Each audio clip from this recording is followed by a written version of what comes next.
Hi, I'm Bob Baulch with the That's Jesus channel. Welcome back to our continuing series on baptism. Last time we were in 1 Peter 3, looking at one of the boldest lines in the New Testament about baptism. Baptism now saves you. And we walked through the flood story as the Old Testament picture. We listened carefully to Peter's qualifiers that baptism is not, as he put it, a removal of dirt from the body, but it is an appeal to God for a good conscience through the resurrection of Jesus Christ. And we surveyed how the major Christian traditions read that verse. Over the last few episodes, we've been sitting with Mark 16:16 and 1 Peter 3:21, two of the verses that press the question of whether and how baptism and salvation are somehow connected. Today, we move from Peter's letter to Paul's letter. He had quite a few of them. And we come to what I think may be the most theologically powerful statement about baptism in the whole New Testament. It's Romans chapter 6. But before we read it, we need to understand why Paul wrote it, because Romans 6 is not just a standalone teaching about baptism.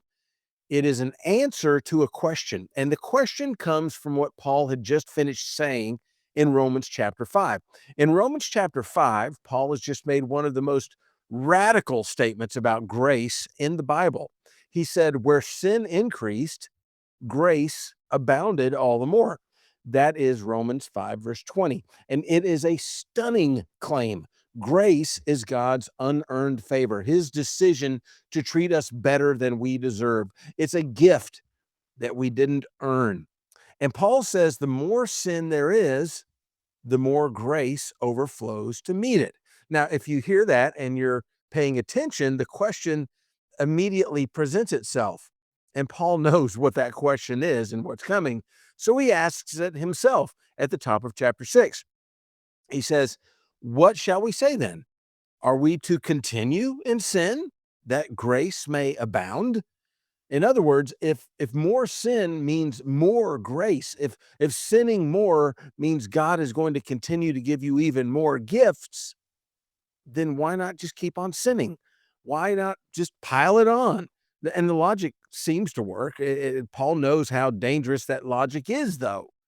And so his answer is not a philosophical argument against that. It's not a moral lecture against sin. His argument to that question is this: it's baptism. Paul answers the question of whether Christians should keep on sinning by pointing them back to their baptism and to their union with Jesus. That suggests that baptism was very important to Paul. And when he answered this objection, the argument he reached for was baptism. So today, we're going to read the passage slowly. We're going to walk through the Greek that carries most of the theological weight. Well, actually, we're going to try to walk through the Greek. I don't speak Greek, so that's the funniest part of these videos is me trying to pronounce those Greek words. Anyway, we're going to name the one question that divides Christians on this text, and we're going to notice what Paul does not say that you might expect him to say. And then we're going to land where Paul himself lands with a life rooted in what Jesus has already done. So let's go to the text. Let me read the passage. I'm going to take it slowly because every single line in this text matters. This is the English Standard Version, which I typically use. Verse 3 says, do you not know that all of us who have been baptized into Christ Jesus were baptized into his death? Verse 4, we were buried, therefore, with him by baptism into his death, in order that, just as Christ was raised from the dead by the glory of the Father, we too might walk in newness of life. Verse 5, for if we have been united with him in a death like his, we shall certainly be united with him in a resurrection like his. Verse 6, we know that our old self was crucified with him in order that the body of sin might be brought to nothing, so that we would no longer be enslaved to sin. Verse 7, for one who has died has been set free from sin. Wow. So let's unpack what Paul is saying, because the language here is extraordinary. First, notice the verbs. Start with were baptized. In the Greek, that verb is passive. Passive means it was done to you, not by you. You did not baptize yourself. You were baptized. Someone put you under the water. Something happened to you.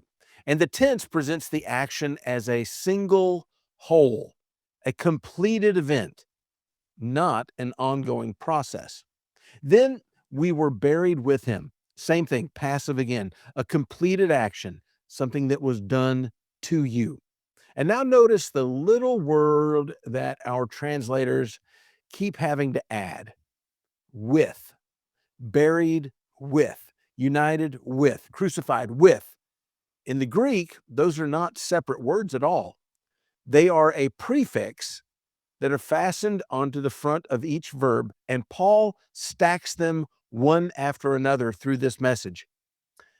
Call them the with words. They are participation language, not observation language, not we watched a reenactment of his burial. No, we were buried with him. Paul is describing something that happened to the believer in connection with what happened to Jesus. Then verse 5, if we have been united with him, okay, the Greek word is, I'm going to butcher this, the Greek word is symphytoi. Symphytoi. It is a remarkable word. It literally means grown together with. Think of a graft. When you graft a branch onto a tree, the two grow together until they share the same life. They share the same nutrients. That's the image. Not standing next to Christ, not imitating Jesus, grown together with Christ, sharing his life, sharing his death, sharing his resurrection. And verse 6, our old self was crucified with him. There's that with word again, crucified together with. The old self did not just die, it was executed right alongside Jesus while he was on the cross. And the purpose? That the body of sin might be, and this is the ESV's phrase, brought to nothing. The verb that Paul uses there does not mean annihilated. It means that it was rendered inoperative. It was stripped of its ruling authority. Paul's point is that sin remains a present struggle, but its ruling power has been broken. Now this is a lot, I know, but here's the bottom line in plain English. Paul says that when you were baptized, you were connected to the death, burial, and resurrection of Jesus, not as a spectator, but as a participant. Jesus' death became your death. His burial became your burial. His resurrection became your new life. And now we hit the question that divides a lot of Christians on this passage. It's simple to state, but it's very hard to answer. Is Paul describing what baptism does, or is Paul describing what baptism pictures? So let me explain the difference in those. If Paul is describing what baptism does, then the act of baptism is itself the place where the believer is united with Jesus. Something happens in the water. Baptism is the event in which the old self dies and the new self rises. That's how Lutherans and Catholics and many in the Restoration movement read this passage. If Paul is describing what baptism pictures, though, then baptism is a vivid dramatization of a union that was already occurred through faith, that has already occurred. The believer was already united with Jesus at the moment of believing, and baptism portrays that reality and enacts it publicly and proclaims it visibly, but the union itself happened earlier by faith. And that's how most Protestants, most Baptists, and many evangelicals read this passage. The Reformed tradition tends to land kind of in between those. Calvin read baptism as a genuine sign and seal not as a bare symbol, but also not the mechanical instrument of union either. He argued that the grace offered in baptism could be received before, during, or after the administration of it at God's appointed time. So in Reformed theology, the sign is real, but it does not create what it signifies. Now, here's what I want you to notice about the text itself before you pick a side. And I really don't want you to pick a side. We're just learning about all this right now. Paul does not say baptism pictures your union with Jesus. He does not say baptism reminds you of your union with Jesus. He says that we were baptized into his death. He says that we were buried with him by baptism. That language is direct, it's participatory. The baptism and the union are somehow grammatically intertwined together. So, whatever you conclude about that relationship, Paul clearly links them together. He did not separate them. There's something else we need to notice before we finish this episode up, and it's something that really not a lot of people talk about. Romans 6. Faith is not mentioned in Romans 6, verses 1 through 11. Read it again. Paul talks about baptism. He talks about death and burial, resurrection, crucifixion of the old self, freedom from sin, newness of life. He does not mention faith. Not a single time. Not in these 11 verses. Think about how striking that is. Paul, who's just spent 5 chapters on justification by faith, reaches for the word baptism here, not the word faith. He could have written it differently. He could have said, do you not know that all of us who have believed in Christ have died with him? He could have said that, and that would have been true. But he did not write it that way. He wrote baptism. Now, does that mean faith does not matter? Of course, it doesn't mean that. Paul has just spent 5 chapters explaining that justification is by faith. But when he writes this parallel passage in Colossians 2, verse 12, which covers the same burial and resurrection baptism theology, he does explicitly add the words through faith in the powerful working of God. That's interesting. Faith is right there in the Colossians version, but it is missing in Romans 6. So what do we do with that? Well, if you hold it in a sacramental view, you say, well, on this reading, Paul chose baptism because baptism is where the union happens. Faith is assumed. Baptism is the instrument. If you hold a symbolic view of baptism, you say, well, on this reading, Paul chose baptism because it is the most vivid dramatization of union with Jesus. Faith is the real instrument, and Colossians 2, verse 12 proves it. Romans 6 just uses the image part.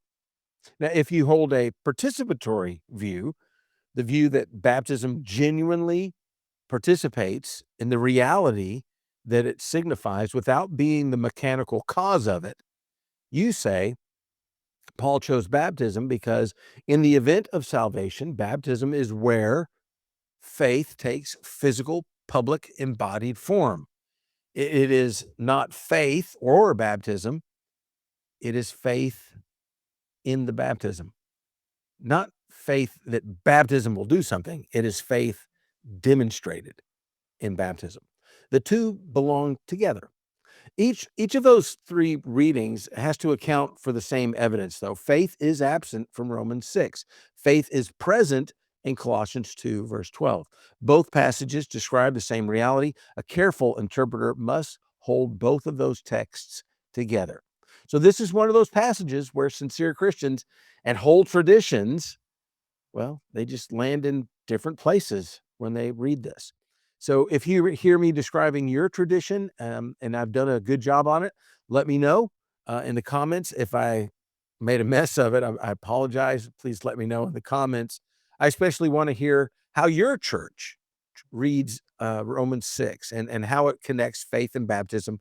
Corrections from someone inside the traditions are much more valuable than summaries from outside those traditions. So here's what matters for you today. Whatever tradition you come from, Paul's argument in Romans 6 is not abstract theology. It is practical. It is about how you live tomorrow morning. And the structure of the argument is what makes it powerful, because verses 1 through 10 are what scholars call the indicative. They describe what is already true. You have been baptized into Christ. You have been buried with him. You have been raised with him. Your old self has been crucified. You are no longer a slave to sin. Those are facts. They are done. They are past tense. They do not depend on how you feel about them to be true. And then verse 11 shifts to the imperative. So you also must consider yourselves dead to sin and alive to God in Christ Jesus. The verb behind consider is a present tense command in the Greek. It's ongoing. It's not one time. It means keep on reckoning about this. Keep on counting it as true. Keep on making it your habit to consider yourself dead to sin and alive to God. So do you see the order? Paul does not say, stop sinning and then you will be dead to sin. He doesn't say that. He says, you are dead to sin. Now live like it. Paul presents identity first and then behavior. You do not fight your way into a new identity. You fight from your new identity. And that new identity was declared, dramatized, and entered into at your baptism. And whether you think baptism caused it or whether you think baptism pictured it, Paul says your baptism is the ground on which you stand when sin comes a-calling. Think back to your baptism. And here's the pastoral application. When temptation knocks on the door, the answer is not, I'm trying really hard to be a better person. The answer is, I am buried with Christ. I am raised with Christ. My old self was crucified. Sin has no authority over a dead man. Well, that's Romans chapter 6. And we're going to end the way we always do. Are you trusting something to save you, or are you trusting the Savior? So if this walk through Romans 6 and the question of baptism and union with Christ has helped you see the passage more clearly, do me a favor, like this, all that kind of stuff that we asked you to do. And we're going to have next time in episode 22, we're going to stay with Paul and move from Romans to Galatians 3, verse 27. I hope you have a great day. I'm Bob Baulch with the That's Jesus channel, and be blessed.